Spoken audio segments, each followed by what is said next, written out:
Hello students, നമുക്ക് സിമ്പിളായിട്ടൊരു website എങ്ങനെ create ചെയ്യാമെന്ന് നോക്കാം. അതിന് ഞാനൊരു ഫോൾഡർ ക്രിയേറ്റ് ചെയ്തു. ഒരു ടെക്സ്റ്റ് ഫയൽ നമുക്ക് ക്രിയേറ്റ് ചെയ്യാം.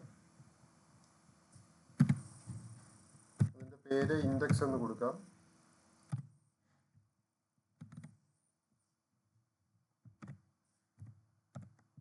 ഒരു ടെക്സ്റ്റ് സ്ക്രീനിൽ വരാനായിട്ട് നമുക്ക് H1 എന്ന ടാഗ് ഉപയോഗിച്ച് ടെക്സ്റ്റ് കൊടുത്തതിന് ശേഷം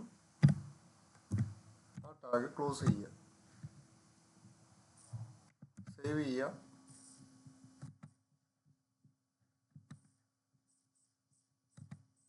അതിനുശേഷം TXT എന്ന എക്സ്റ്റൻഷൻ മാറ്റി HTML എന്ന് കൊടുക്കുക.